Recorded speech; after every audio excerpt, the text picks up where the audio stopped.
Assalamualaikum sahabat muslimah. Pernahkah kamu mendengar istilah indigo? Pasti sudah sering ya sahabat muslimah mendengar tentang orang-orang yang mempunyai indera keenam atau kini sering disebut dengan indigo. Mereka dapat melihat hal-hal gaib seperti makhluk jin dan setan atau bahkan sesuatu yang sudah terjadi maupun yang akan terjadi di masa depan. Tak jarang mereka juga dianggap sebagai orang yang spesial karena disebut oleh masyarakat memiliki kelebihan. Lalu, bagaimana sebenarnya Islam memandang hal ini?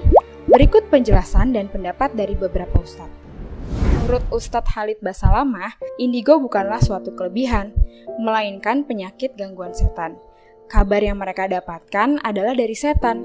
Ustadz Khalid juga meyakini bahwa saat orang yang mengaku indigo dilakukan ruqyah, mereka pasti akan merasa merinding dan kesurupan. Jikalau mereka ingin mengobati orang lain, itu hanya upaya setan untuk menipu manusia. Pendapat lain dikatakan oleh Ustadz Muhammad Faizar bahwa jin akan mencari manusia-manusia yang memiliki kepekaan yang langka. Kepekaan yang dimaksud adalah kemampuan indigo yang berasal dari setan. Beliau kemudian menceritakan kisah tentang anak indigo di zaman Rasulullah SAW. Di zaman Rasulullah ada seorang anak kecil yang bernama Ibnu Sayyad. Dia terkenal sangat jitu tebakan dan ramalannya. Bahkan ia terkenal bisa membaca pikiran seseorang. Hingga suatu ketika langsung dites dan ditanya oleh Rasulullah, "Apa yang kamu lihat, wahai Ibnu Sayyad?" Ujar Rasulullah. Anak itu menjawab, "Wahai Rasulullah, aku melihat singgasana yang dibangun megah di atas air dan dikelilingi oleh ular-ular besar." Kemudian Rasulullah menjawab, "Yang kamu lihat adalah singgasana iblis.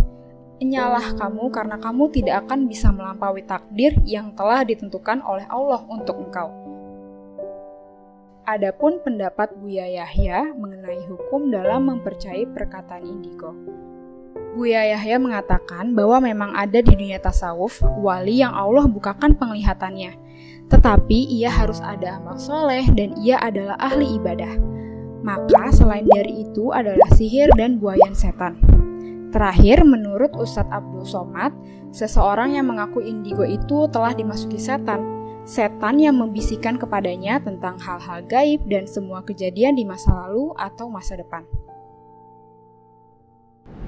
Dari beberapa pendapat Ustadz, kesimpulannya adalah indigo bukanlah sebuah kelebihan yang harus dibanggakan atau bahkan disalahgunakan.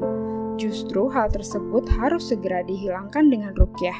Karena sesungguhnya semua itu adalah pengaruh dari jin dan setan. Jika kita adalah orang yang beriman, maka kita harus yakin bahwa hanya Allah lah yang mengetahui segala sesuatu yang gaib. Wallahu a'lam, semoga bermanfaat ya sahabat muslimah. Sampai bertemu lagi di video selanjutnya. Wassalamualaikum warahmatullahi wabarakatuh.